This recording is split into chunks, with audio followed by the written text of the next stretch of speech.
Hey everyone, and welcome back to the Firefighters Podcast, where we seek to develop, inspire, and motivate the world of the emergency services operator through a series of wide-ranging conversations. Now, before we go any further, just hit that rate, follow, or subscribe button on whatever platform you're listening to. It's a key performance indicator for us and helps us reach even more people. Now, here's what we've got for you today. A quest for more knowledge, a quest to learn more, a quest to kind of always try and reach where you want to be. The danger is you never get there. So Maslow's hierarchy, all of that, you never really get to the top. So there's a fine balance to tread. But I thought, as long as I'm going in the right direction, because, the military taught me you either gain ground or you lose it. You don't stay the same. No, you need that self-discipline, that motivation, that will to sort of, push yourself on. Otherwise, you'll fail yourself.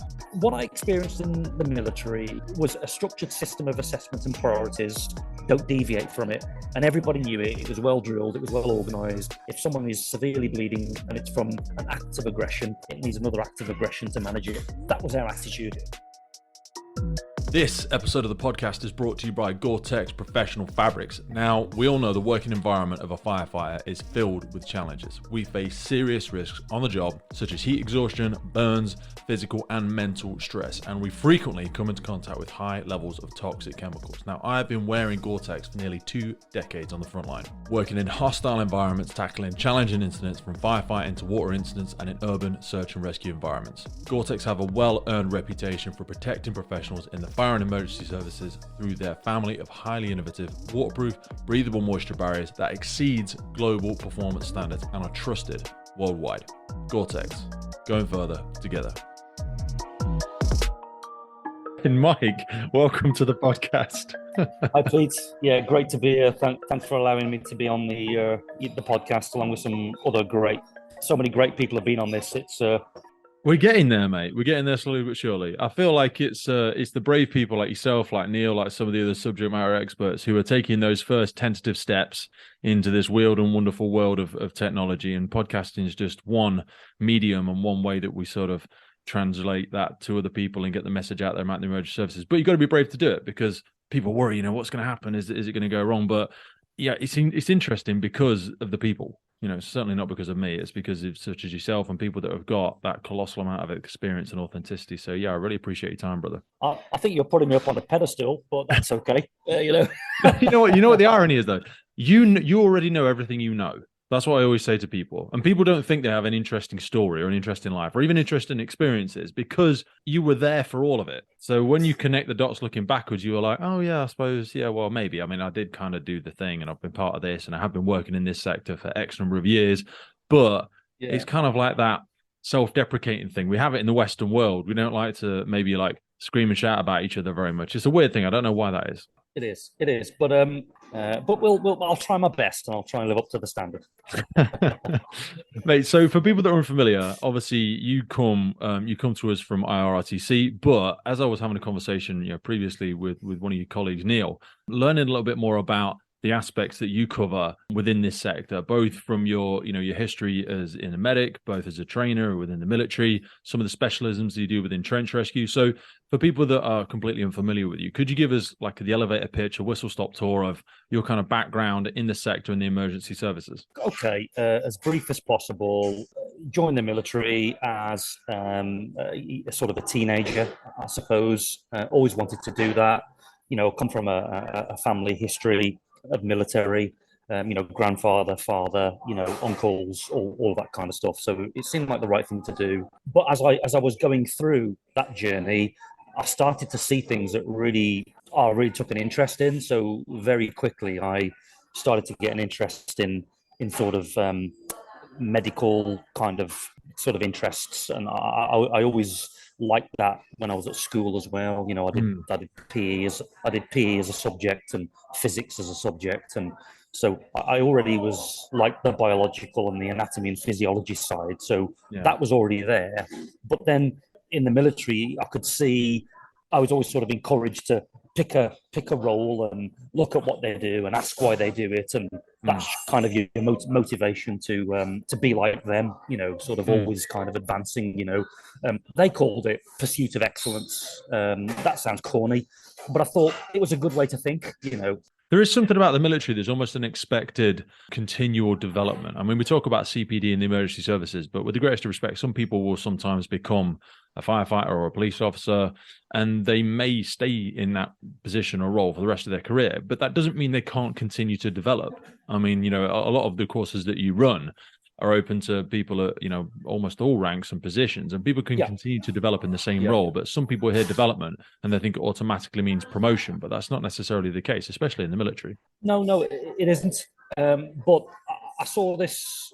I saw this opportunity to progress into what you could maybe say was a little bit of a niche, a little bit of a specialism, and some people were learning trades, other people were learning other skills, and I thought, actually, if I think about this right, I can get a good footing in the military that will then maybe serve me well as a civilian thereafter. Yeah. So that was kind of that seed planted, and that was sort of the route I went down.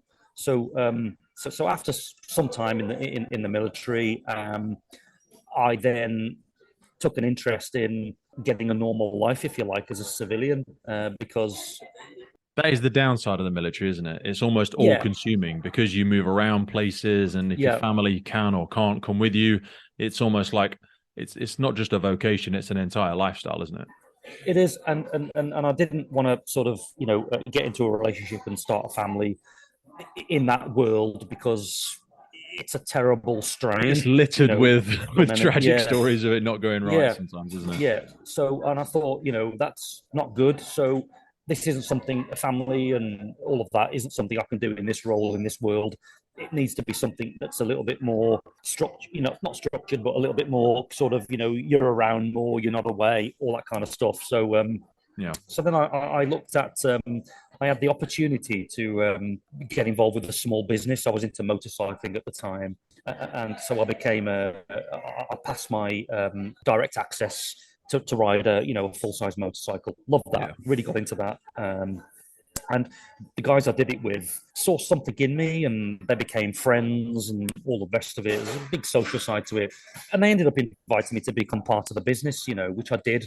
I did that for a little while. That sort of faded a little bit, and then I had an opportunity to get into the NHS, so I took that. So I then had to go to university, sort of as an adult, sort of slightly more mature kind of students, What was that which I like? thought Because a lot of people was good. struggle with the adult education side of stuff. You've kind of been out of the habit of learning in that academic environment, Uh, haven't you, for a long time?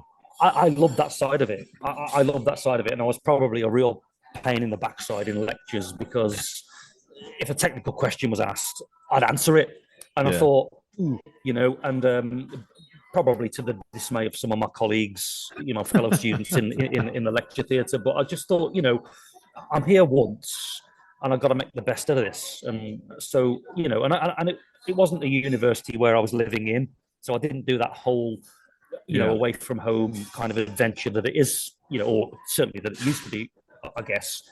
So, because I had my own home, so and I was doing it as a more mature student, so I could be more serious about it. It wasn't Yeah. an adventure; it was a pathway to another direction. So Yeah. I took it very seriously, I suppose. And the thing is, when you're a What did little you bit study, older, sorry? you see all. I did my adult nurse training I actually. love it. In the military, I'd done my combat medical technician. Mhm. And I'd worked through that, the various levels. Is that like a So tangible qualification you actually come out with? Because that is one of the complaints about certainly people in the fire and emergency services, and also maybe the military, is you've got a lot of experience and like internal courses, but sometimes they're not recognized when you come out, is the problem, isn't it? I think now it's changed a lot. I think, if you were to go down that route now, at that time, let's say an individual was a paramedic, a military paramedic at that time. We're going back to the 90s now. Yeah. That kind of era. It wouldn't have been recognized outside the military. Today, we have civilian and military students learning together. So, Yeah. and many trusts, many NHS trusts do that. So if you were to qualify now in any healthcare professional capacity within the military, it Mm. would be recognised, sort of in the NHS too. It's sort of, so it's very different now. But Mm. then the qualification wasn't recognised outside of the military. But it was a one hell of a tool to consolidate to then, sort of go down the route then of a different discipline in a different way, sort of further building on that experience, I suppose. What do you think it is that makes it such a small number of people in I think all sectors? When I look at police as an example, fire service and also military, you only get a small amount of people within those sectors have a desire to go down the medic or the trauma route. I've always had a massive appetite for it, and I've done the workplace trainer stuff. And my brother-in-law is a paramedic. He came out of the RAF and then retrained as a paramedic, and I go and ride along to stuff with him. But some people, it really is it's a Marmite kind of thing, isn't it?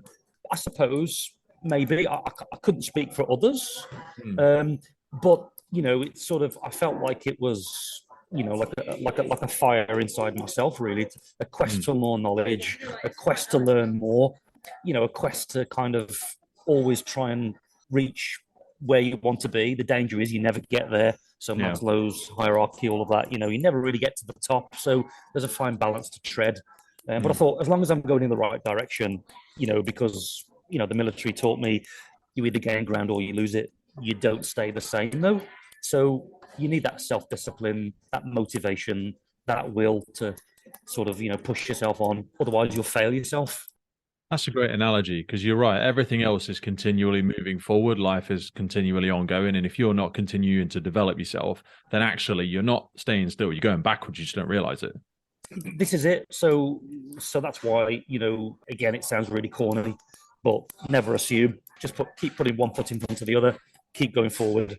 That's the mindset, really, if you like. I can't always use it every day, but I do try. But I find it like a constant reset button. I feel like I have to constantly bang it, because you can lose that self-awareness and you can almost get blinkered into your own world and either fall in love with yourself and feel like you know it all already, or equally think that you're completely useless. I have it all the time when I have guests on the podcast, and you thought you knew something before, and then you speak to somebody like yourself, a subject matter expert, and you're like, oh, right, I don't know anything at all. I'm literally on step 4, and I thought there was 10 steps. It turns out it's 348, and I'm still on step 4.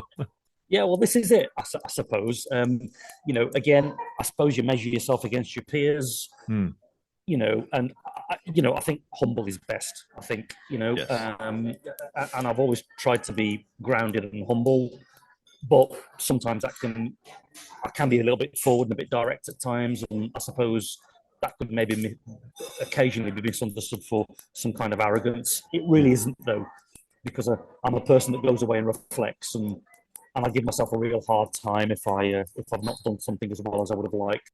But I also get worried if we lose that level of assertiveness in the emergency services, and even just in society in general. That assertiveness is really, really important.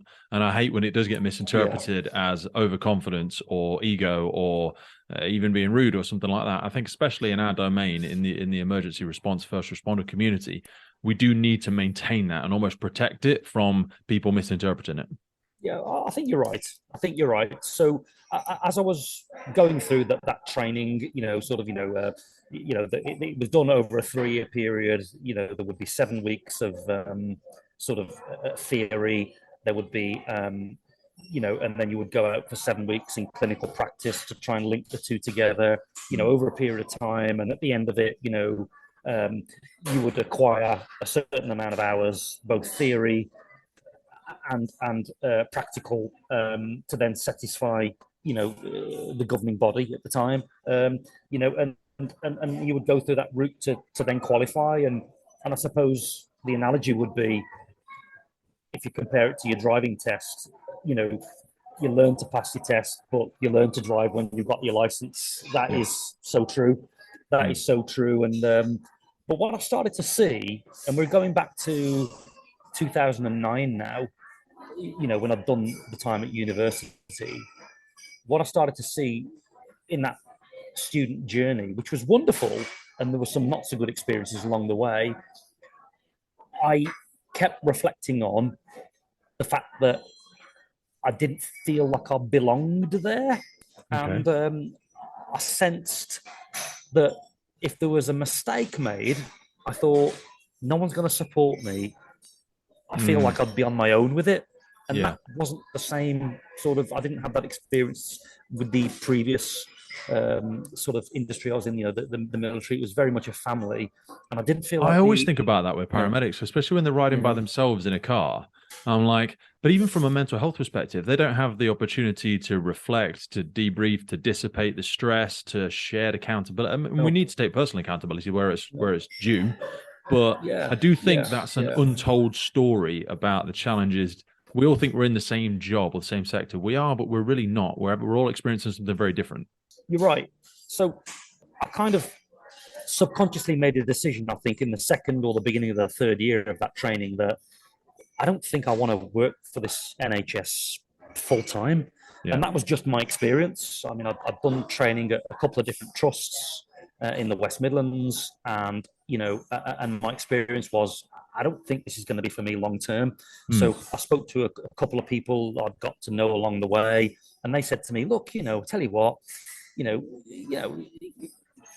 get to the end of your journey, get your qualification, decide what you want to do."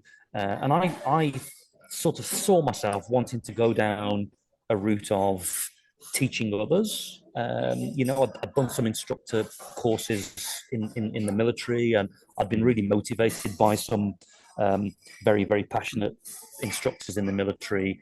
And that was quite inspirational, sort of, right, I want to be like them. Why did they do it?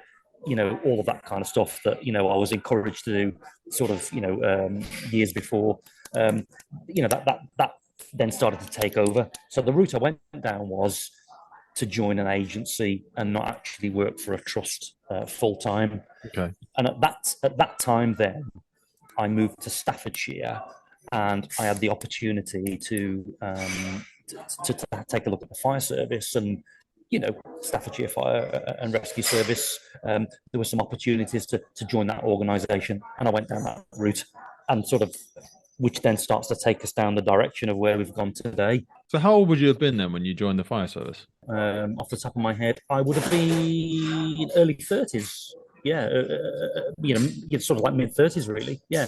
What a great colossal wealth of knowledge and experience to bring in. It must have been weird coming in as a recruit. Again, like you say, in adult education, like you're standing around people who are all on the start of one journey, but so many people have already been on different journeys in the past as well, especially, and I love that about having people of different ages and different experiences now coming into the sector.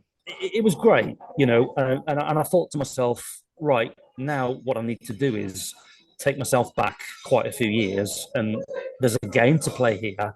You just got to say yes, yes, yes. Never say no. Ask a question why, but certain words were taken out of my vocabulary for an amount of time just to get through. But it is another little journey to go down, and it was a fulfilling one. But there was an interesting experience where I was told that my shoes were too shiny. So basically, I was told that your shoes are too shiny, Maybin, and you either need to dull yours down or everybody needs to lift their standards up. So one instructor said that to me. Another instructor took me to the side. Again, someone to kind of look towards and emulate.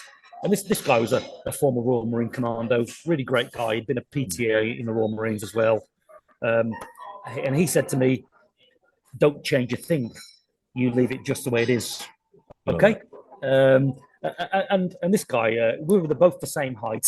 And for anybody that knows me out there, I'm not very tall.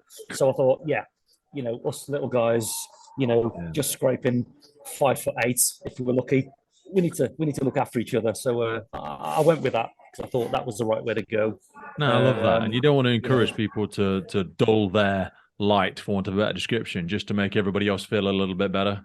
Yeah, no, exactly. And that's a scary spiral to go down. If we continue that idea, that often to me is the death of a lot of great cultures. Yeah, it is, and the service, and I don't mind saying, but I thought, I thought, well, this isn't as disciplined as I thought it was going to be.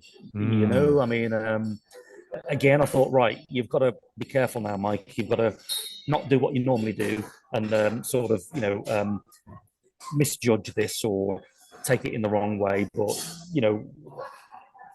the any experience that I've had during my NHS training, and before that, I thought, right, mistakes I've made, I need to learn from, not make again, blah blah blah.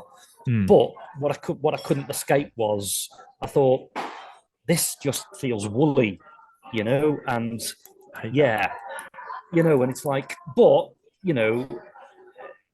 I was learning core skills. I was moving on to more specialist modules, sort of RTC, water, BA.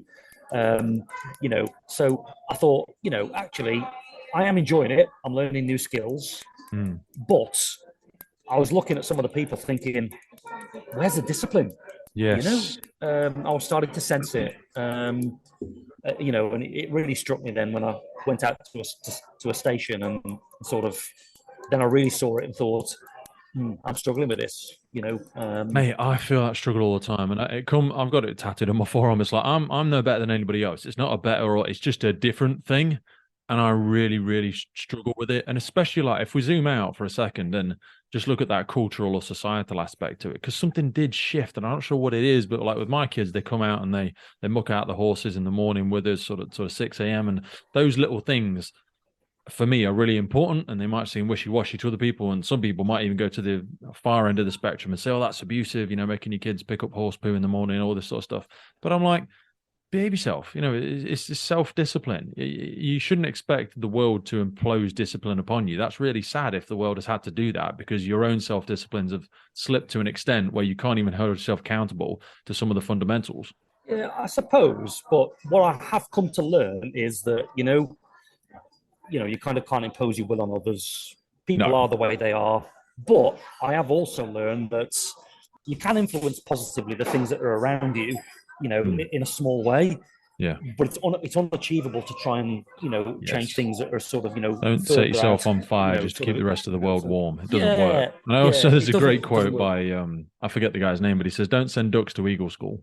It's just recognizing the person that's in front of you and where they're kind of at, what their interpretation of good looks like. And if maybe they never want to achieve a similar thing to you, that doesn't make them any better or worse, just makes them different. That's okay. It is. That's right. But then, as I was going on this journey now, I'm thinking, right, instructors, trainers, look at this. I feel the need to go there. I feel the need to get into that role because, I know what it's like to be on the learning side. I also know what it's like to be on the other side, passing that information to the learner. I'm starting to see, and that was a role that I wanted to get into in the NHS. There was a role called practice development, and I could really see myself going into this practice development role, and potentially, and sort of. But because I didn't go into the NHS full time, I went down going into the fire service and working for an NHS agency for 7 years. Yeah. I did those two for a while, and that's when I came across Neil. Neil was the station manager, sort of, in the area of the service that I was in, and Neil introduced us to his passion, extrication, road traffic collision, and I'd seen many cases of traumas coming into the hospital, and I've seen them go through when they come into the emergency department and the resource, and then they're sort of they go into theatre, and you see them operated on. You've seen that journey theaters beyond where most people see it, or most people just see it. We bundle them in the back of the ambulance, and that's it. That's it. And I've seen them then on the ITU, sort of when they'd sort of had their procedure done and all the rest of it. And some wouldn't come out the ITU, some would. Some would come into the emergency departments, and there'd be many relatives around at that time around the bed, and there's nothing could be done for them. So I started to see then when I started to go out to RTC. Plus, I loved when I did my RTC module with the service. I just really started to develop a passion for it and an interest in it. So when I met Neil, I sensed he'd just come back from his secondment at the college for 3 years. So he'd come back as a station manager. So so he was fresh with all that fire service college experience when it was still the fire service college before it went to sort of Capita. So so he brought that back to the service, and then started to influence and motivate us. And he mentioned the UKRO and explained what the UKRO was about. He was an assessor for it, so we entered the team and we started to improve. And so so that I then had even more passion for, the topic and the subject, and and I was gaining experience of going to incidents and all the rest of it, and it was good. And on one particular occasion, a couple of occasions, I'd actually been to an RTC in the area where the station was, and then the next day I'd be maybe doing an NHS shift. Yeah. And I thought, well, I know that patient was conveyed by a land ambulance to that hospital, a major trauma centre in Birmingham.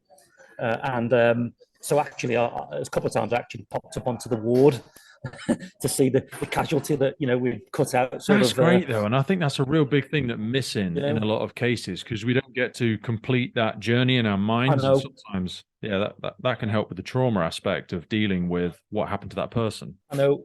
So I had quite a few experiences like that, and then I had the idea of. So I went to the chief at the time, Peter Dartford, and I had an idea that actually now, I was looking at where health was at that time, and we're talking about 2011 now, 2000, so we're going 12 years ago, we're going back, and I came up with an idea of, at the time, if there was a primary building fire, a house fire, I think most services, certainly our service at that time, did a hot strike. I'm sure you recognise that. Yeah, hot fire strikes, doors either side, 8 doors across, all that sort of jazz. Visit the local neighbourhood. Yeah, and obviously, it was obvious that operational demand was starting to go down in the fire service because of prevention, and other organisations were looking at it as being very enviable. And I think, there was a report done, the fireworks report, Claire Mansfield wrote it, I think, about sort of how the fire and rescue service has got this enviable reputation of prevention, but they're also a trusted brand, and they can get through doors. So I was looking at this thinking, interested in health and interested in well-being, and I came up with this idea of a health screen. And the idea was that I could use my skills, my experience, my knowledge in my fire service role, but with my health professional's hat on. And I started to, and this was long before Safe and Well visits started.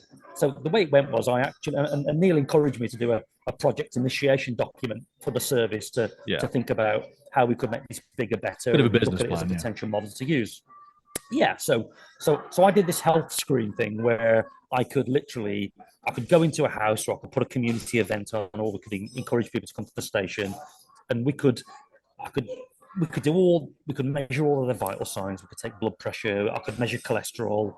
I could, I could do blood sugar. I could do urinalysis. I could do a mini mental state assessment on them. I could do lots of things. I picked up some such interesting facts, and I kept a very discreet, confidential record of all of these facts, because Caldecott principles and all of that. And other people started to hear about it. So there was a guy called. How much Tom pushback Embry. did you get? Sorry, from like other people in service? Because again, with trauma and I was going to say, some people will say, "Oh, it's not our job. It's not this. You're taking money from the NHS." Blah blah blah. Some people just hate the idea of training on the medical side of stuff at all. But I think it comes back to the why. Like, why did you join the thing? If you joined the thing to help people, well, there's many ways you can help people. But if your thing is, I only want to go to fires, then you know what? You probably ain't going to join the job. Well, look, you look at where we are today now, resources versus demands. Yes. This was very predictable, sort of in 2010, where things might go. And I just thought, what can I do to influence the community around me, where we're not going out to that many operational incidents because operational demand has reduced because of prevention. So maybe, just maybe, the fire as a health asset started to come out at that time. And there was a couple of people in NHS England at the time. Katie Walkin was her name, and she'd heard about this little initiative that I was doing in Staffordshire. And I went further. I went and presented to the local GP practice a referral process. So if I go into a house and I'm doing a home fire safety check, and I'll do a health screen on, let's say, a vulnerable elderly occupant, I could then take that information with confidentiality, and I'm only touching the surface here, and I could set up a referral process to the GP practice. Yeah. And the GP practice said, that's fantastic. How do we make that work? So I actually had a referral process set up to local GPs, district nurses. And the idea was that before the elderly lady got the UTI and fell and, required an ambulance response, then needed to be treated in hospital and, the cost of a hospital bed per night. I thought, how do we intervene at point A or B before it becomes a problem at F, G, H? I thought, given we've got this prevention kind of arm to the service, yeah. I thought, let's play into that. And I've got skills, and I can sort of be a little bit of the bridge over that expanse of water.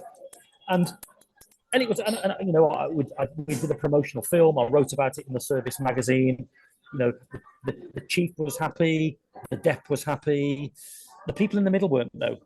So how did you deal with that? Again, that's a great point, because people often have so many great ideas, and then they always say, oh yeah, we were going to do that in our service, or I had that idea years ago. But often it's getting past that inertia, that like gravitational pull of people screaming, just come and sit back down again, just come and join the group again, don't keep pushing for innovation. And I'll be honest, like in the infancy of the podcast, even probably the first like 2 years, people are like, oh, just what are you doing? You sound like a dick, you're talking, nobody cares, nobody's interested. And now would reach 400 and something thousand people, but you've almost got to have the energy. And I'm not saying mine is the same as what you do, but there's that type of innovation, trying something different, the brave to go out of the cave and over the hill and just see what's on the other side. That is a diminishing characteristic, I fear. So how did you keep going with that? Was it just blind optimism, or you were just stupid enough to start and driven enough to just keep doing it? What was it? Neil, as the station manager, was very supportive. Okay. And then the group manager above him, so having champions, having advocates, retired now as well. People with you, yeah. He was brilliant as well. So he sat me down and said, "Look, I can see how keen you are. Of course I can." I said, "But there are problems here." He said, "How can we make this work so that you can carry on this good work?" Yeah. How can you take people with you? Attention of others. Yeah. And I know what he was trying to say. He was trying to say, look, senior officers a kind of querying this, as it's not a kind of a stereotypical role, but outside of our lane a little bit. Yeah, he said the union might sort of query why you're doing these skills interventions and all of that. He said look, let's make some professional smoke and mirrors so you can carry on the good work, record the data, evidence it, and then, like I say, it was starting to come to the attention of NHS England. It came to the attention of a guy at the time called Tom Embry. I remember he was the policy advisor for CIFOA before it became the NFCC, and these people were starting to see it. There was another lady in NHS England called Jackie White, and she'd heard about it, and she'd kind of contacted me. So, and I wondered, was that starting to scare the service a little bit? I wonder. I didn't know. So in the end, it didn't really go anywhere, so it might have done, but I just thought, this is probably a battle you're not going to win. So, it sort of fizzled out, really, because I don't think the political will at that time was there. But if you look at where we are now, yes, it's kind of back then, and, that document that was written in 2010 or 2011, this project initiation document detailing everything, costs, benefits, evaluation, all of that. It really was kind of, it was good thinking ahead of the curve, and I wasn't the only person doing it. There were other brilliant people out there trying to do their own little things too in other organizations, and I don't know, it's just, if someone isn't willing to try, nothing's going to happen, is it? So, no. And I just thought, you've got to try then, because, sometimes it's easy to ask for forgiveness and permission, I guess. That's often my approach, to be honest. I just go out there and do it. They had the best of intentions, and my moral compass was in the right direction. Yeah. So take me back for a second between the differences, for example, like the medical training that you observed coming into the emergency services versus the medical training you did at university or that you saw practiced in the NHS, and then even from back into the military? You know, we all think it falls under the same guise, but the difference between first aid and trauma, as an example, and then the differences that you came into when you joined the service. This is a really great point, and I think maybe people out there, when they listen to this, may agree. They may throw something at the radio and not agree. I don't know, but it's all the same stuff. You know, basically, we just need a system of priorities, and we just need to manage those priorities in order. And that's all it is. And that system is A, B, C, D, E. You know, that's it. And, you know, I think we make it awfully complicated when we kind of don't need to. So it's all the same stuff. It gets packaged up differently, and somehow it gets made really complicated. Yes, we do love complexity sometimes to justify our knowledge. Yeah, I know, and I get that. But the danger is we might start to make people scared of it, unsure of it, and then others that totally get it and run with it will lead with it. And then sometimes you've got a paradox going on. You know, so what I experienced in the military was a structured system of assessment and priorities. Don't deviate from it. And everybody knew it. It was well drilled. It was well organized. It was very disciplined. Their mantra was, if someone is severely bleeding and it's from an act of aggression, it needs another act of aggression to manage it. That was their attitude. And quite rightly, for some of the environments they operated, that works well. You couldn't do that, though, in a hospital or in a civilian capacity, because the context is different. So if you can take that same structured mindset, that system of priorities in order of severity, and apply it in the circumstance, situation, the environment, the time of day, the location where you are, your constant is the system. You have to adapt and overcome to all those other variables. You can make it work. It just needs to be safe. If it isn't safe, you're not going to go anywhere near it. But you know, like I say, it just needs someone willing to try. So I experienced a real mixed bag. So when I came into the service in Staffordshire, they were being trained by the ambulance service, and I did the first person on scene. So there was the FPOS, there was the FREC, there was the EMT. No, that's right. Yeah, different variations. Yeah, and the FREC hadn't been sort of, it hadn't, CallSafe hadn't sort of released it at that point. It was mainly first person on scene at that time. You know, and you know, a paramedic delivered that, and I did that course, and you know, again, I felt a little bit awkward at times because I thought, I'm not sure I agree with that. And that's it, isn't it? You know, and all the rest of it. And I was horrified at the test at the end because I didn't get as high a score I would have liked. For whatever reason, you know, I thought I should have passed this 100% flying colours, and I didn't. But, you know, for whatever reason, you know, I probably didn't read the questions properly, you know, and all of that lot. But it was interesting and very different. Massively different to the university way of training. Different again. In what respect? Could you, without going into the depths of complexity, could you take us a little bit deeper as to what the big changes and differences are, perhaps? It was the direction it was coming from. Okay. The information is all the same: A, B, C, D, E. And if something is really bad, put C before A. You know, kind of stuff. But it was the mantra. It was the mantra of which it was delivered that made it, you know, either palatable or not. So this is where it comes down to the person delivering it. 100%. Kind of selling and getting the people in front of them to buy into it, so you get the potential out of them. But it's not everyone's cup of tea, as you know. So that's what frustrates me, though. And like, in total transparency, I'm going to be attending one of your courses again very soon. And when I say to other instructors and other trainers, I'm like, you gotta love it. You got to put your passion into it. It is a show. It's stand and deliver. Do you know what I mean? And when you mentioned it earlier about being inspired by different training and instructors that you've been to, there is a big aspect to that. People think that just because they know how to do the thing, they can teach the thing. And I say, no, it's almost a completely different beast, because how you present it and the fact that you've got to have a myriad of ways to do it. You've got to have a spectrum of styles that you can flex and go in different directions and be playful. You almost need to sacrifice your own ego at the altar of that person's onboarding, of that person's education. And a lot of people can't do that. They're almost a little bit too cool for school sometimes. And I'm not saying I'm great by any stretch of the imagination. You might see in a few weeks that I'm horrific. But, you know, you've got to be able to get over yourself and think of different ways to communicate it and also inject that passion into it. I think so. If there's some passion, some enthusiasm, some lightheartedness to it, it kind of works. But Yes. then you've got people who are never going to buy into it because of their past experiences or their characters, Yeah. and you've just got to accept that. And you know, and if you can't take them on the journey, you can't take them on the journey. But it just needs somebody willing to try. Everything Yeah. comes back to that, I think. You know, and 100%. real world skills for real world use. That's the other thing that that I believe in. As Mm. corny as that sounds, get rid of the nonsense. What's going to really benefit someone in the heat of the moment Yeah. at 2 a.m. when they've just tipped out of their bed or wherever they've ever attending that RTC. Mm. That's what they need to know. Mm.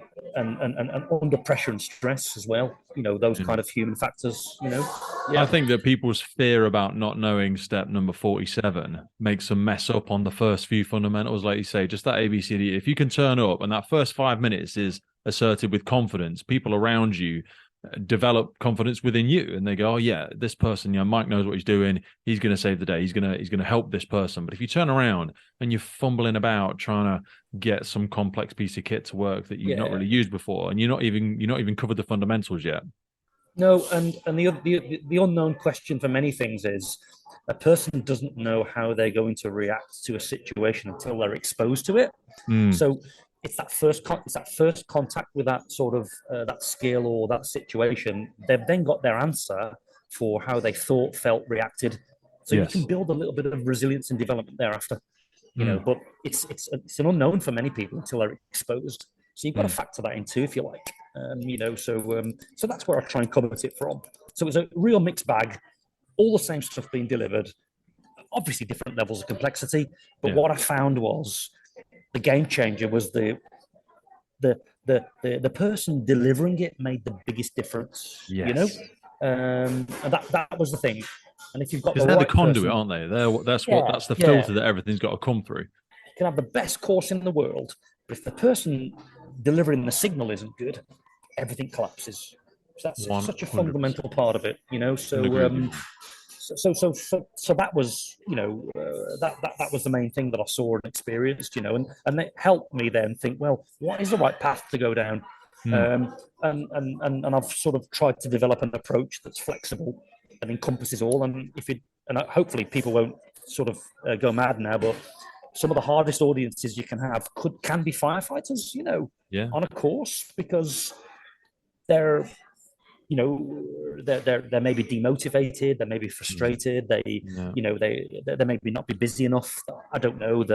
We're going through a very strange time at the moment. Plus, they didn't pay for it. Sometimes is the case. Like I think this with adult education, things and courses that I've gone on in my adult life that I've invested time, but also my own, put my hand in my own pocket sometimes, is the ones I get the most out of. But not only because I have done that financial interest, because I just still have interest when I do it professionally, but sometimes people can get indoctrinated into a service where they have an axe to grind, or like say they've had a bad experience with something in their service, and they can disengage from something that actually could add tremendous value not only to their professional life but also their personal life. Oh, you're right. Sometimes the biggest lessons learned are the ones where painful lessons, Yeah. So it is. So then from going into UKRO challenges as a competitor, there was an opportunity then to become an assessor. Mm. So I thought, right, again, I was seeing people, assessors when I was a competitor in challenges at RTCs, and I'm Yeah. thinking, I want to be like them. So there was this big guy there called Alan Patterson. He's one of our instructors, and Mm. big, well-built guy, Tynan Weir, and all the rest of it. And I thought, I like him. I'll never be as tall as him, but I just like what he's doing. There's a couple of other assessors I could see that I liked, and thought they're quite motivational as well. And that was then a sort of it was like an opportunity for, right, how do I go down this path? So then I volunteered to get into the UKRO and sort of then started to mix a little bit more. And again, it was another step closer towards IRRTC. Then Mm. with the people I started to mix within UKRO, Because they have a it's bit a more great. of an entrepreneurial itch as well, and they also have the willingness to get out there and try new things. I think about this also with UK ISAR, because a lot of people do it on a voluntary basis. they are naturally, because they've had to take that extra step and invest that time into it, they're naturally more passionate people. Like they've got that curious itch and they're willing to try different things, and you get far more for your money, even though you're not paying them, ironically. Yeah, that's it. That's right. And and again, I thought with the UKRO, I thought maybe it will be a little bit more like that military family. Mm, Everyone's together, tight little unit. You're that's with what people who ISAR think the is. same, Yeah, feel the same, absolutely. as Yeah. passionate. That that's what I wanted to Yeah, sort you of just turn around and believe give an into. instruction, and everyone's just like, "Yeah, Roger that." There's no like, "Oh, bloody, I can't do it in 5 minutes." We've just sat down, boss. Do you know what I mean? There's none of that. It's just, "Yeah, sure, Roger that. Let's get it done." Yeah, that's great. So again, that was a great experience. I wasn't in it for very long, maybe 2 years, but then other opportunities then came up. I then decided to step away from the fire and rescue service in 2017 and the NHS at the same time. And then I had an opportunity to start doing some training for a private company. And primarily, most of their clients were police forces, some fire services, and industry. So then I went in another direction, delivering all the CABCD stuff, but Yeah. just to a different organisation in a different context. So the majority of the people I would go in front of at that time were then sort of armed police, Mm. all the Northwest forces, sort of then maybe How did you some find of them as the, an audience? Any differences, particularly from, because I know you still work with a lot of police and military. I started to sense that if I give them a bit of kudos and stroke their egos a little bit, I'm going to maybe get them online a bit more. And Yeah. then as I learn more about how they operate, because in their world, and this is like the D13, where it gets interesting is there's a national standard of casualty care in the Okay. police force, modules 1 to 5 of the first aid learning program. So we're now talking about module 5, which is the enhanced elements, where an authorized firearms officer or a public order medic has to put their medical skills and training together tactically wherever they operate. Okay. So it really is a niche area, and it was a privilege to do it. It really was, because you have to love our British police and the standards they've got and the skills they've got and the challenges they face every day. Yes. Seriously. But and I I will worry say the about the same for our future fire of service. policing. Honestly, I want to do more episodes around it because I think it's such a challenging sector, and I Yeah. think they're just getting such a bad rap internationally of so No. much stuff at the minute. I worry about people wanting to join it because we need incredible officers out there. They're kind of the You custodians do. of cultural and moral society. But You if we don't do. make the sector appealing, or like what I'm trying to do with the podcast, and that's why I want to have more police on it, even though it's a firefighters podcast. It's like I want to celebrate and speak about the incredible people that are in there because they're fascinating individuals. Yeah, they are. They are, and they absolutely are, and they do an incredibly demanding job, just like paramedics do, just like firefighters do, just Mm. like they do, and and they have very little downtime, and especially the divisional officers that sort of respond to your Yeah. everyday emergencies. Kind of they're the guys that kind of see everything and get really, really, really kind of chewed up and exposed to stuff. So it was a real privilege to train the police, and they are a hard audience. But again, if you buy into them, give them a bit of kudos. They're not used to being praised. So I brought in this approach of praise them when they've done something well, and a little bit of smoke up their arse, and you start to see that it works. It does Yeah. work. It does work. So I delivered a course to Greater Manchester at the Tactical Training Centre in Clayton Brook, and the inspector came down to me and said, "I've heard the guy saying this is a really good course, and blah blah blah blah." I said, "Well, oh, cheers, mate." I said, "That means a lot." Yeah. It did. So again, I took that as a big compliment. I don't think there's anything unique other than my approach Okay. sort of was working. I don't think there's anything special about what I was doing. I just think my approach was getting through the kind of I think they had a perception of what they were going to expect on something that they've got to do. They have to do this training, otherwise they can't carry a gun. Yeah. They're out of Okay. their ticket. Mandatory training for them. So Exactly, and nobody wants to be forced to do something. no. So I tried to make it work, and it Yeah. did work. So talk to me about the then origins of IRRTC and sort of getting into what you instruct as part of that now. And I'd love to ask you specifically around some of the trench rescue work, because that's a kind of exploding sector that didn't really exist for a while. Okay, so I'm doing this self-employed work for as a self-employed instructor, which gives me the freedom to do other things. So then I'm out of the service now. I'm out of the NHS, but I'm still in contact with Neil. And Neil says to me, "Look, tell you what, there's a humanitarian project going on for fire aid, and we're going to go out to Tajikistan, blah blah blah blah blah, and we're going to train the first ever cohort of road traffic collision instructors." So three of us went out, a team went out, and Neil brought some guys in from the UKRO, and some of them went up into the Corrug, up into the mountains, and me, Neil, and Steve, we went to Dushanbe, the capital, and we were there for 2 weeks, and and through an interpreter, Steve and Neil delivered the technical and the rescue side, and I tried to cover the medical elements, only very basically through an interpreter, just so they have some knowledge of what to do in priority order.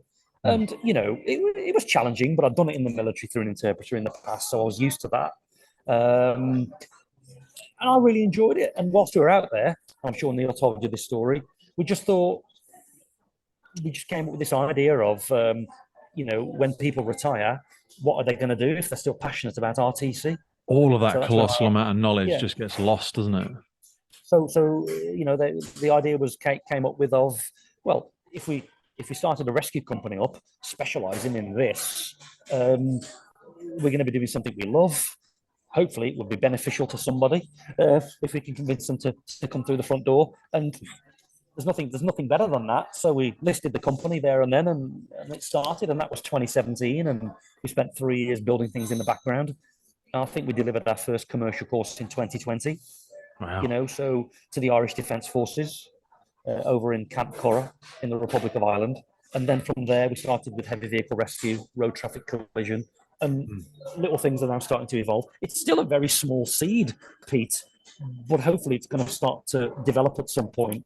I think it already has. And again, that's that aspect of that self-deprecating. You guys have grown arms and legs, and there's different aspects to the company and the business now, and the plethora of courses that you have. And again, we'll reference the website in the notes for people to have a look at that. But it really has grown arms and legs, and you've trained a colossal amount of people. I hear great references from guests on the podcast. Listen, so that's the thing. Be honest now. Is the word on the street about us good? Because that is all I bloody care about, Yeah. Man, that's the podcast all over. We're not featured in any bloody magazines. The only reason it reaches the thousands and thousands of people that read, it's all word of mouth. We don't do any paid advertisement or anything like we never have done. Yeah. It just seems to grow because, and we said it before we came on about, does it sound right? Does it sound? It's authentic. It's authentic from people that we're not perfect. We didn't invent the emergency services, but it's that authenticity that people want to connect with. Some things just get so polished and become detached from the reason that we even wanted to engage with it in the first place. No, you're right. You're absolutely right, and you get such a wide expanse of guests on the podcast that you obviously get to see this from a very broad sphere. Yes. So here we are now. Third year of the business operating commercially, and as well as heavy vehicle rescue, as well as RTCI. I have to thank our technical instructors, Kev Mitz and Alan Patterson on the heavy vehicle rescue side there. They're just absolute heavy rescue geeks and decades of experience. And I guess we're as good as our instructors, So big thanks and huge appreciation to them. And so we're then thinking, okay, what are things can we tap into where there's a need and a benefit? Okay. There's got to be a benefit here to the learner and the students. So we started to look at the trench rescue side of things because we thought, well, hang on, how do services prepare and train for that? They don't. Well, they can't. They don't. They just look at national operational guidance and then do the best from there. And that's okay. So it wasn't easy to get off the ground. We've had a lot of challenges, but we thought, right, how can we put something together that would be beneficial in the real world, serve people to come on? Because if they ever go to one of these incidents at some point, it's not going to be easy to deal with. And, and all we want to do is prevent a disaster because there's no point in learning from a disaster if you can prevent one. So, No. And there's a lot of instances of it happening and stuff like that. I was looking before we came on, just from a UK yeah, and a US perspective. And just as a micro example for people, there was like 2016-17, the list, there's 9 deaths related to excavation and trenches occurring that had nothing to do with even poorly reinforced walls. They included things like getting crushed from storm pipes, slowing into trenches, and disassembly of trench boxes, people getting drowned. There was an instance of drownings where water pipes had broken. And there's so many developments and stuff happening. There was also one about 5 construction workers were digging a trench in basements, and this made me think a lot about London as well, where large building developments are going on. They overcame with breathing difficulties, and it was nitrogen dioxide and other things that we pull up out of the ground. When you're in those confined spaces, had an all different element to it. When you think it's just construction work, when you're in a confined space or in a trench like that, there's so many more dynamics to really bring into the thought process of a risk assessment, I suppose. there is, and if you think about it from a contractor's point of view, as human beings, we'll try and do something a bit quicker. We'll try and cut a corner because it's in our nature to do so. If a constructor's digging an excavation in the ground, they're going to put the spoil pile quite close to potentially where their excavation is because it's a bit quicker to fill it in. And so, this is a game of snooker like everything. You've got to think a few moves ahead. Of course, when it goes wrong, it can be disastrous. And that's why the course exists, to try and raise a little bit of awareness. We offer, obviously, a qualification in it, a 2-day introduction, the 5-day rescue technician for organizations that would have to respond to it professionally, just so they've got a system of work and they're going to do something effective, So if we look at that 2-day awareness one for a second, if we just try and take a whistle stop tour in that, because I was looking at the sort of overarching hazards, and because even if people aren't going to an incident where they'll be carrying out a rescue, I live in quite an agricultural area, and from dikes to trench building to even all of the construction that's going on in the areas. If you could run us through some of those hazards and just, I suppose, a general awareness for people that are attending incidents that they don't initially believe to be anything to do with a trench, but the sheer physical makeup of what we would describe as a trench is something you will actually find in far more places than you think. Yeah, and I mean, we're maybe not talking about things that are now 10 feet deep, although in some places there might be. It might only be shallow. It might be sort of excavations around building sites, utility work, whatever. But there are risks there that we've become blasé to. So let's say now we had a contractor, a utility company, which is the first thing that comes to mind, and there's an accident. There's some kind of medical event in the trench from the worker. There's some kind of slip trip hazard. There's some kind of failure of a system of work or an injury, or that trench fails for whatever reason because of the ground, the type of soil composition, the environment. Even if it's just a visitor to the site that falls in it overnight, vandals breaking in, these things happen, not always on the day. They happen in the middle of the night when people aren't paying attention. They do. So now, let's say now we have we're in a shire service, and we have an on-call crew respond to that. What are they going to understand potentially about the risks of that particular incident? What training have they got? What SOPs, procedures, policies they're going to fall back on? Commensurate with what they're now going to face, and they may do a wonderful job. They may not. But no one is offering any input on it, apart from maybe a bit of Learn Pro, PDR Pro, whatever you want to call it. Whatever your service uses, My Learning, whatever your service uses.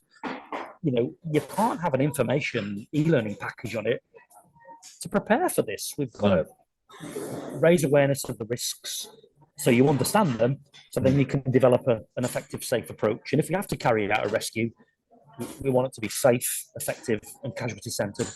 But what we don't want is people being injured or being killed, and you could with a trench. So, that's the thing. Even your immediate presence in arriving to it, by bringing more people around the environment, you add an immediate risk of, reducing those cave-ins. The fact that it itself is an oxygen-deficient environment, you've got to start thinking about the flammables, the combustibles, the fact it's explosive, access and egress, things like that. You think you're just going to jump in there. Okay, you can jump in there as old as you like, but how are you going to get out quickly, in the event of the trench beginning to fail? If you're in a shire brigade, it's wet and it's boggy. Where's the soil that's been excavated out of that thing? Where's that stored? And all of those things need to be already embedded in the mind, don't they?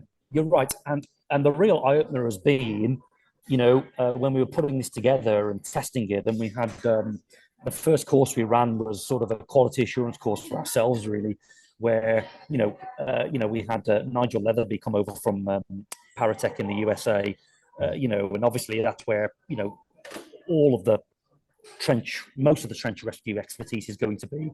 The MUSAR Academy out there. For people that are unfamiliar with Paratech, sorry, if you could just give us an overarching description of what that company is and how we use it, because a lot of people will see it on USAR rigs, but that is still only a small population of the services. Yeah, I mean, my colleague Kev Mitson needs to be here now, who obviously works for Vimpex, and Vimpex are the sole distributor for Paratech in the UK. So let me get that in before I get a message. We'll fumble through it, don't worry. So Paratech is an awesome company. They make some of the world's best rescue resources, be it for stabilization, be it for industrial use, be it for professional rescue. It's flaming expensive stuff, but you get what you pay for. It lasts as well. We've had some of the stuff for decades, I think. Yeah, it's top quality stuff, but it comes at a price. Yeah. So you've got to balance those two out. So because we're going down the route of maybe trying to set up a Paratech Academy, because dealing with over there in America, they do trench rescue training in Europe, but we propose that, well, listen, I'll tell you what, how about we put this through as a qualification so it's kind of recognized outside of your organization that you work for. 100%. It means something that, people are getting something that is more than a certificate. The main thing they get from it is the experience of coming on the course and the skills that they learn. But to get a qualification that's recognized outside your organization is good. So we thought that was a win. And so in all the talks we had, Nigel came over and looked at what we were doing and how we were doing it and gave us a few tips and pointers, and we tweaked it again. And then we started running them. And our first course was somebody coming over from a mining organization, ERT team in Zambia, where they've got very deep excavations and serious risks. We had a USAR crew come on from one of the national resilience teams, and we thought, well, the USAR guys, let's just see now, given their expertise and their specialisms and their knowledge, let's just see what they think of this, and let's just kind of see how they react. And as we went through the course, and our eyes were really opened, because they were surprised at how little they knew about what they should know about, if that makes sense. Okay.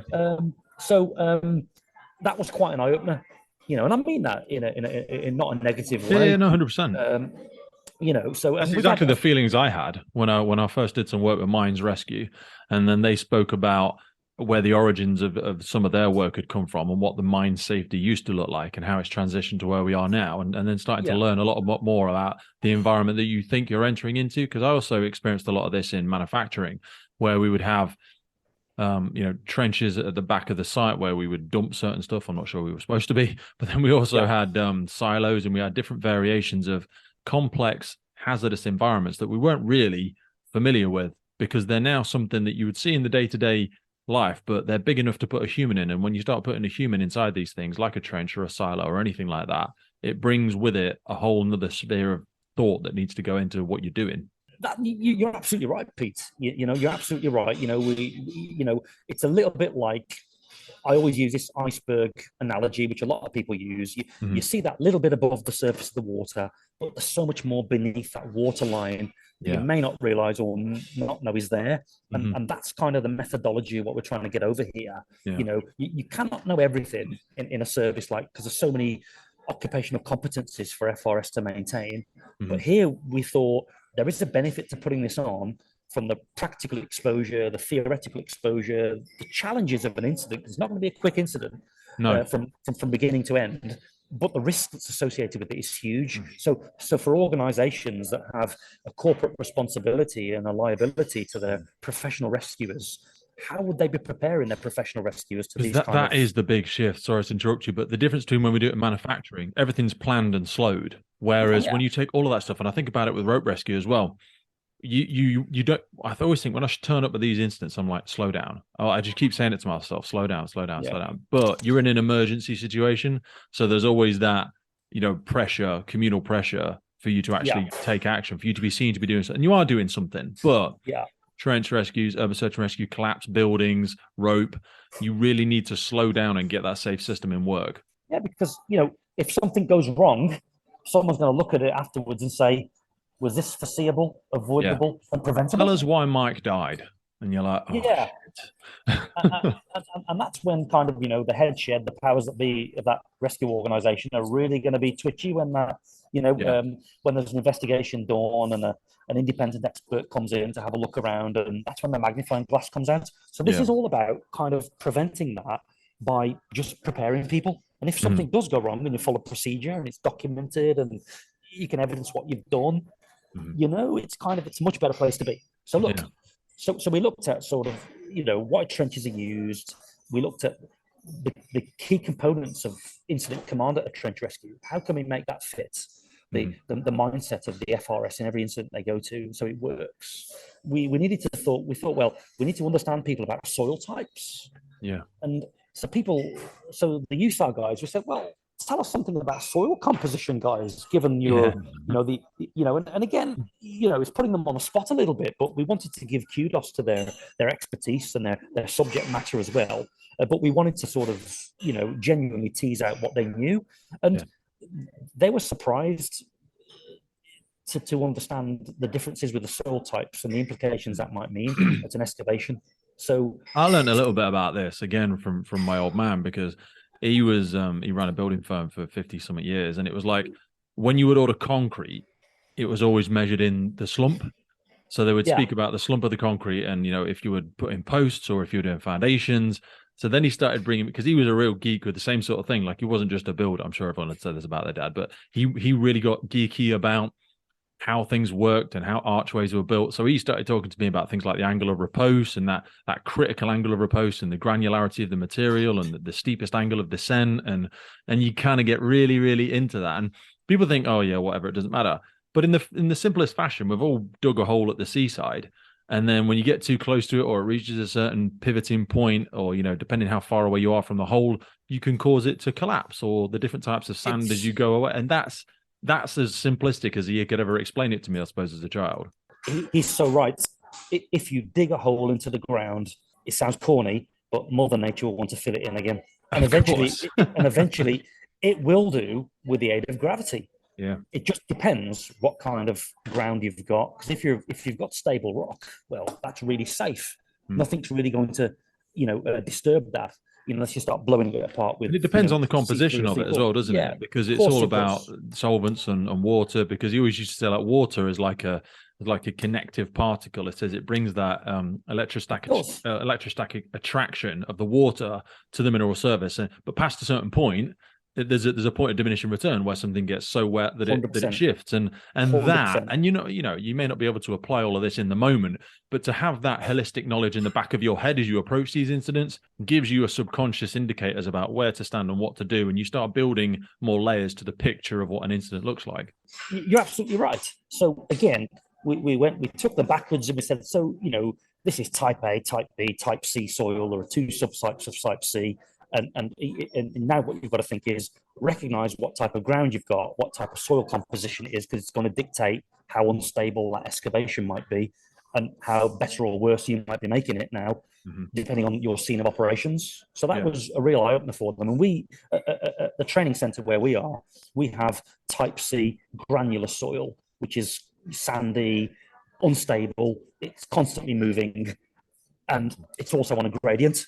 And so when it rains, there's a water table there too. It can fill up really quickly, but it also drains away really quickly. Yeah. But it's very unstable. It is dynamic soil. So when the trench is dug, the excavate, and we usually dig it 6 feet down, sometimes more, 5 foot wide. It's Mm-hmm. really big. Yes, it Yeah. is. We could dig smaller ones, but that's a real opener then when you've got that and you can hear the soil moving. Yeah. So, and it changes by the day, by the hour. Things start to fall in. We can Yeah. collapse a small part of it. So, and that's when they realize, shit, yeah, Yeah. this is You've got to be interested in the mechanics of that. Do you know what I mean? Where what those are the factors are, from the environment to the temperature to whether it's rained to Massively. the bogginess, and that almost, they call it the coefficient of that static friction, don't they? Where an object can stay at rest on an inclined plane before it begins to slide, and depending on what point that excavation's at, will add sort of factors into that. Because I was looking on some of the photos and stuff on the 2-day and 5-day awareness stuff, and it's they're effectively putting that safe system of work, I think, in a few of these before they even get to work. Obviously, they're in all the safe working at height rig, because again, that has to be a factor that people include, that working at height isn't just a loft; it's any place of which you can take a fall and injure yourself. So we see them in there with their OSB boards, and now I think they look like 4x2s with working alongside the Paratech. Is it? Yeah, so you're absolutely right. So we've got a system in place where we can shore that trench up, and the idea is the trench is shored up if there's a need to rescue someone, to make it safe for the rescuers going in. But do you know what? If your casualty that's fallen in or is injured could get themselves out and you could drop a ladder in, why wouldn't you do that without going to? So again, it depends on circumstance, situation. But in the UK now, I guess the confined space regulations would kick in, as a trench is an element of a confined space hazard, isn't it? Yeah, and because brings in now, a whole other layer, doesn't it? So of course it does. Now in America, it's slightly different, but here we've got to make our training safe, because you haven't got sort of operational discretion that you would have at an operational incident. So firstly, the training's got to be safe, and it has to be. Yeah. But we make it very realistic. They set up their own safe system of work, or we show them how to do that, because they've got a 6-7 foot trench, which the working at height regs kick in. It's also a confined space, and it's going to have free flowing solids in it, maybe water. What's the weather like? So that's the thing you got to think, because a lot of time these trenches are being dug because there's some sort of services being put in place. So there will be the opportunity for flowing pipe. There might be gas in there. There might be anything. And that's even if the hazard isn't in there yet. Simply by disturbing earth at that depth, you will be digging up toxins and gases and decomposing things that will add in their own aspects of hazards. Of course you will. So that's when we then think, well, if we've got an environment that isn't safe, what's you going to consider? So we'd put a gas monitor down there. So we'd say, well, okay, tell us a bit more. So then, don't just say something. You've got to be able to say the why behind it. Just shout pieces of equipment and go, I know that one, Mike. Okay, tell me about it. Well, this is it. So one of the guys, Rob, that's on the course with me, absolutely brilliant guy. The best can-do attitude I think I know in anyone. He never says no, but he'll try and find a reason why, or try and find a reason how. So Rob delivers the because Rob's a confined space trainer. He's a water rescue instructor. He does atmospheric. I'd love to have a chat with him as well. He is brilliant, mate, and he's so good because he's in the fire and rescue service himself. He works for sort of Rescue 3 amongst others. And so obviously he's a very experienced instructor, but he's discovered all of this because of research. And when he was concerned that incidents he was being exposed to, training he was getting way back, wasn't really effective and real world beneficial. So it made him want to get into that world to instruct it. And that's why he's so good at what he does. So when we started to ask these guys about how you're going to atmospherically monitor, and what does your monitors do? How many alarms has it got? How do they operate? Do you know what your short-term and long-term exposure limits are? They then that's when we started to see the body language and the non-verbal cues started to change. So we thought then, now you can see why you're kind of here, because you might have known this once upon a time and forgotten about it, but we definitely need it now. Yeah. Because, because of the environment you're going to operate in. So it really started to prove a point with even USAR crews, technical rescue crews. So I'm thinking, if these guys don't miss, what's your on-call crew coming out to this initially? What are they going to do? What are they going to realize? Yeah, absolutely, because they're going to have to be appeared to do something. So what's the still safe diluted version of that. You know, when you're in production and you're putting a company together or a product, it's like, what's the least viable option? You know, what's the safest, smallest viable option with the least risk, where we can at least make an assessment. I mean, if the casualty's down there and they're breathing, then to an extent you have to assume it's a respirable atmosphere. So what can we do? If they're down there, they're not moving, it maybe changes the fundamentals a little bit. They're not showing any signs of life. That kind of helps us in a horrible way. But also, if they are, you know, they've only recently fallen, the so-and-so, the partner, the dog is stood next to it barking its head off, and the handle has fallen in, what do we do then? You know, because that on-call crew needs to be seen to be doing something. And this is the thing. And, you know, and so then we say to, well, tell us about your gas monitors. When are they calibrated? How would you do a bump test on it? What's a bump test in actual fact? You know, what is it? There's a bump test. It's a blow test. There's 3 tests that we do on, because I worked at a hazardous detection, identification, monitoring service for a little while, and we used to have to carry out 3 tests when we got them off. Yeah, it was a blow test, a bump test. I can't remember what them all were, but yeah, you're right. And I'd be expected to get it off and be able to know that it worked. And you know, if you've not used that bit of kit now for 3 or 4 months, you can understand that that perishable knowledge is lost. Yeah. Understandably, you know. So again, actually, is it even calibrated in accordance with the manufacturer's guideline every 6 months? It's alarming. Okay, what does that mean then? Well, it might even mean you can stay in here for 8 hours, but it's just letting you know that you're at that, you know, lower explosive, upper explosive. You might be at that level of exposure. Doesn't mean you've got to get out right now. Might just be an indicator, but yeah, if you don't understand it, then you're not going to know what information it's giving you. Yeah, so you know, you're absolutely right. What's that trench been dug for? Does it have any life services still running in it? Are they isolated? You know, what's your gas monitor picking up? You know, O2, H2S, LEL. You know, what's the HEL? You know, carbon monoxide, whatever it is, whatever's in there. You know, is it now a risk to you, and is it one of that casualties in there? You know, in the state they're in, and again, you know, now what's your protocol, your procedure, your SOP? So now we've got to think about what's the rescuers, you know, exposure limits. You know, what are they allowed to be exposed to? How can we ventilate it if we need to? Can we put some forced ventilation in there? What other solutions have we got? Yeah, because a lot of crews, even though they're not, we're not a USAR rig, we haven't got, well, you have got a fan, you have got a positive pressure ventilation system on your truck. Is there an ability to manipulate that, you know? Yeah, but if it's petrol driven, is that going to be part of the problem?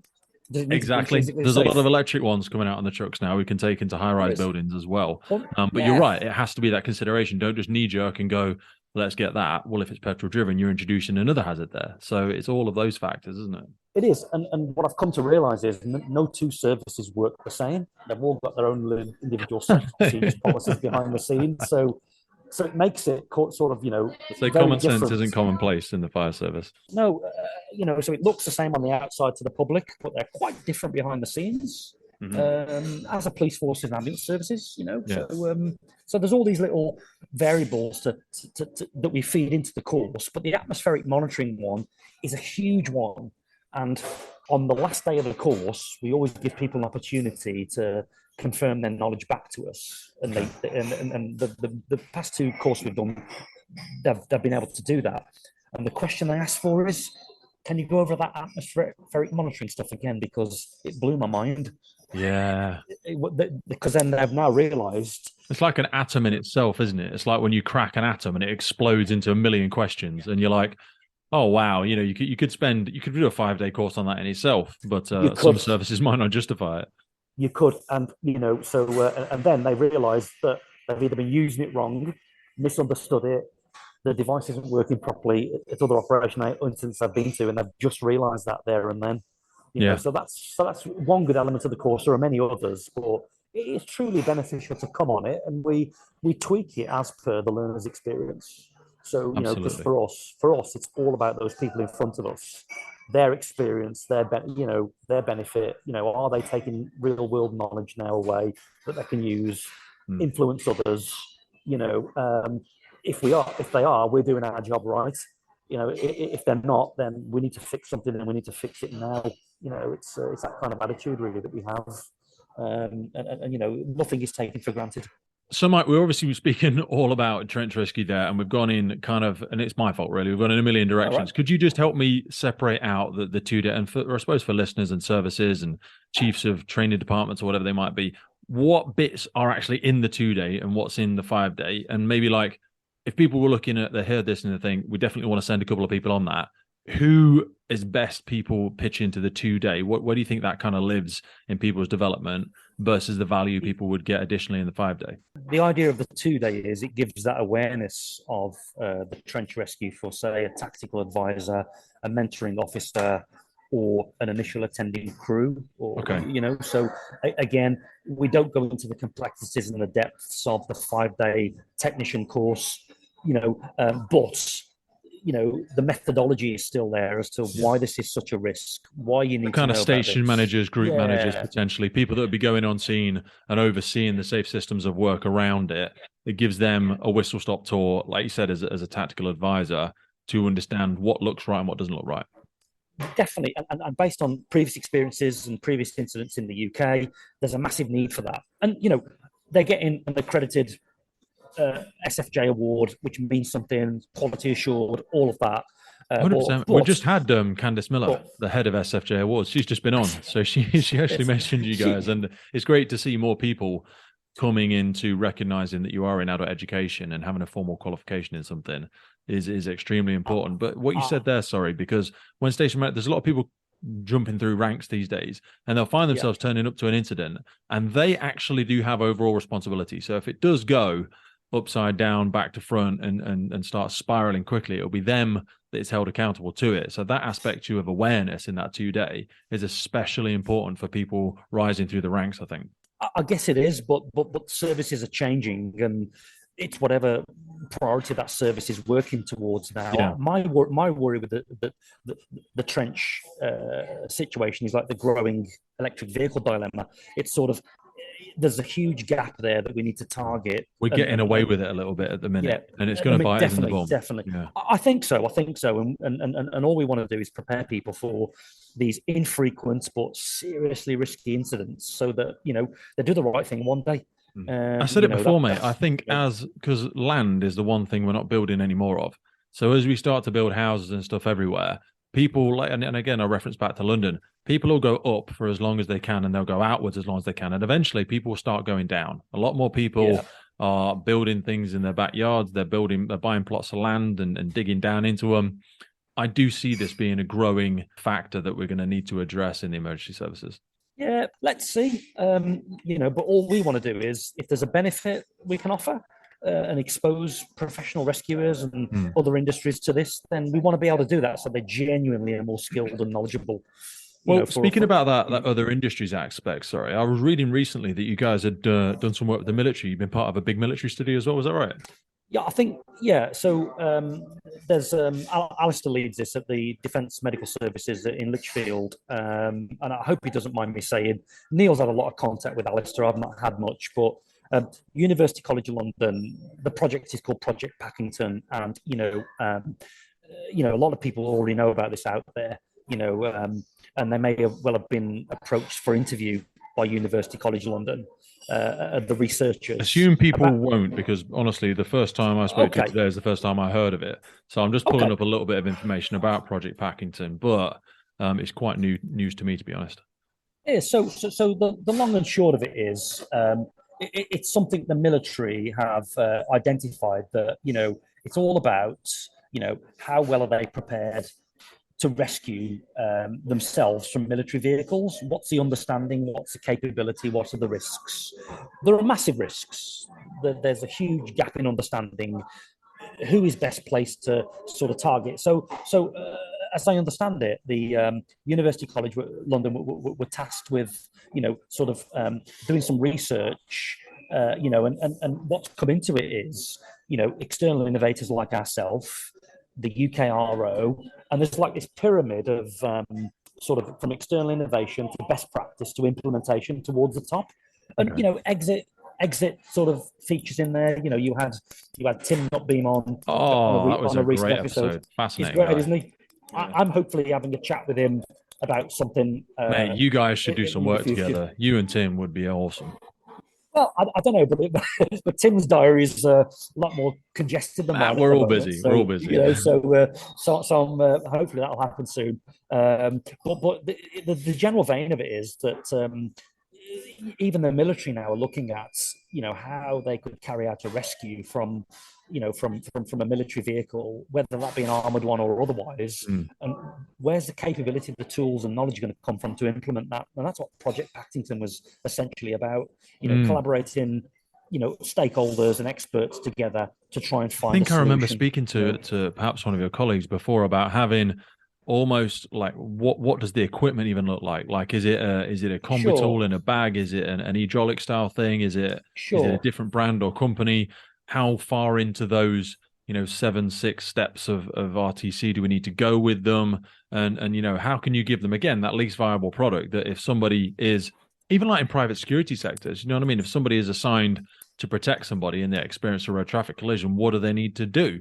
Because again, it's an assumption that people from a military background will have this overarching knowledge, but you'll have seen firsthand, and we've had ex-services individuals from special forces and Marines and otherwise on when they say they experience contact and they have scenarios with an overturned vehicle, and with the greatest respect, it doesn't look good. From that's their words, not mine. I mean, they No, used a little bit more no, colourful words, but they're no, like no. they kind of That's just right. improvise, adapt, and overcome, and fumbled through it. So, and again, so that's what they've recognised. So they've, why does it matter? Who's at risk?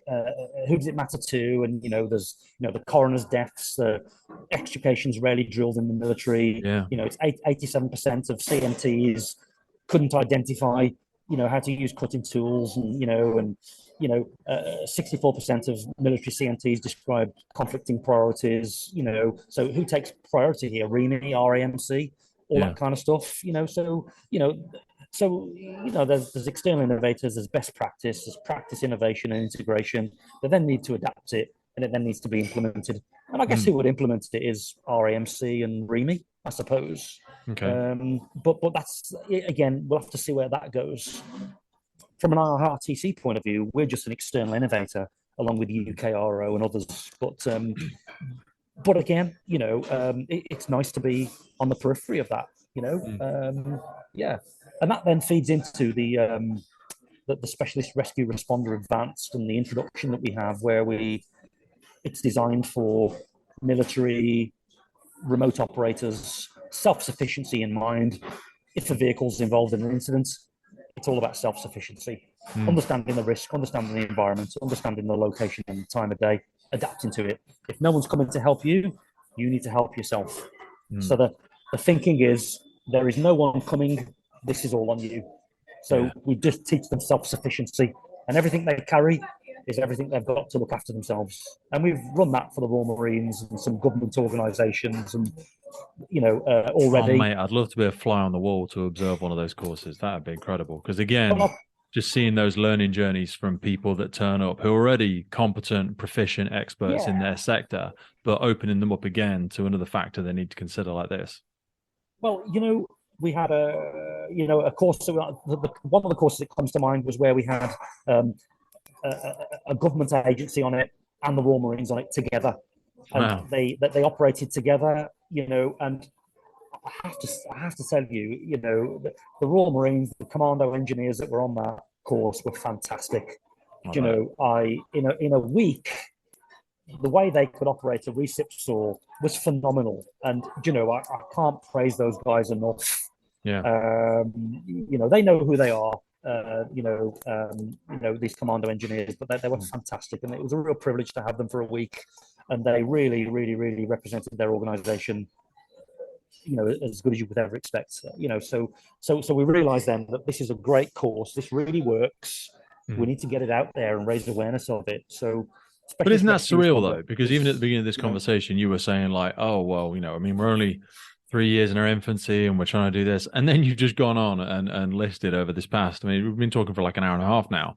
The incredible organizations, and these are government level organizations. They're not some rinky-dink, just little somebody from the arse end of nowhere. These are big players in the industry that you've been able to connect with in what is really a tremendously short period of time, and produce products and courses that are adding tangible value to the people in their operational roles.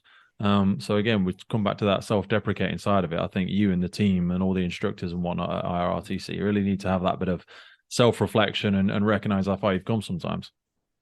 Yeah, we do, Pete. We try to, but sometimes you get lost in the You're living in everydayness the of it moment. all, You're you so know. focused on the And problems now. But even mate, getting the yeah, SFJ, accreditation. A lot of services out there are trying to do that, and they're realizing how difficult it is. And you guys seem to have nailed it.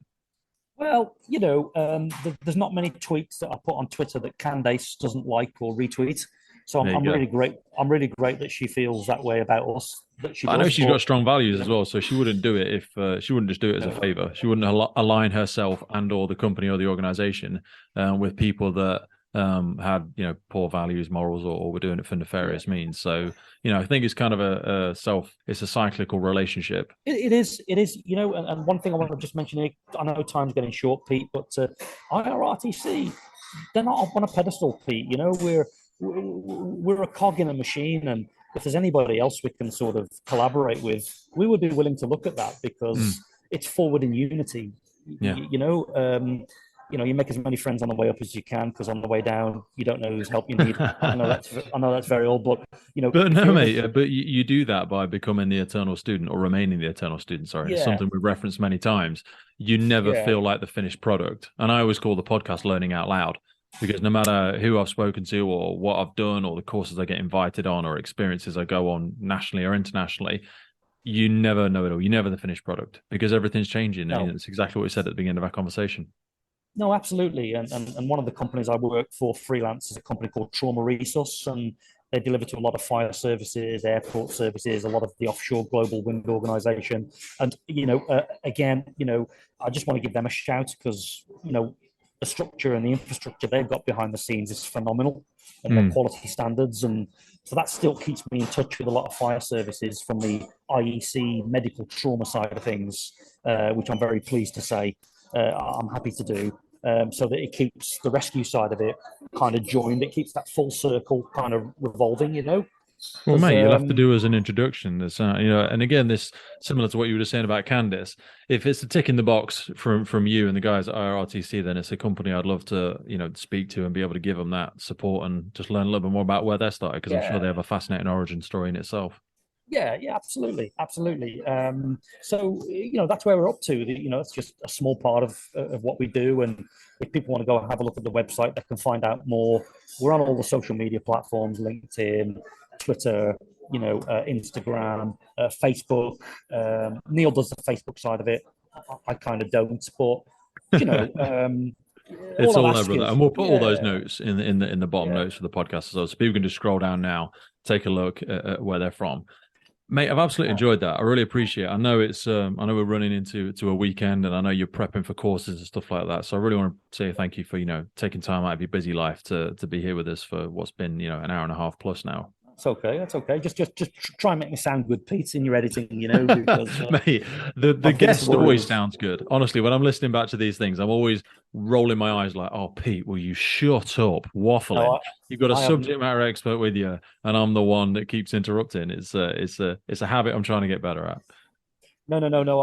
I'm grateful to you, mate. I know I'm going to stress about what I sound like now afterwards because I Don't worry don't about like it. the sound of my own voice. I really Don't worry don't. about it. It'll be great. As I always say, people forget what you say and all that sort of stuff. They always remember how you made them feel. And we've gone in Okay. some wonderful directions today. And like you say, just about the courses at RTC, people, even if they take away one or two nuggets, which I know they will, because this is a forest full of nuggets of knowledge that we've gone through during this conversation, there'll be many different things that different people take from it, depending on their sector, depending on where they're at in their own journey, whether they're a base level recruit, whether they're going into different levels of development, or whether they're tippy top and they're looking at how to develop their staff and continue to innovate as they bring their service into the 21st century and the hazards that we're facing. So I really appreciate that, my man. I will let you go, but really appreciate you taking the time this morning, and send my love to all the team, and I'll see you in a couple of weeks. Thank you, mate. You're very kind. Firefighters Podcast is put together to develop, inspire, and hopefully even motivate those individuals who have chosen to serve our communities and be part of the first responder family. It's brought to you by myself, operational firefighter Pete Wakefield. If you have enjoyed today's episode and you want to see the podcast continuing, please head over to our Patreon page where you can support the ongoing efforts of the podcast. Please hit that follow, subscribe, or rate button on whatever platform you're listening to. Please support your emergency services responders, and thank you for listening.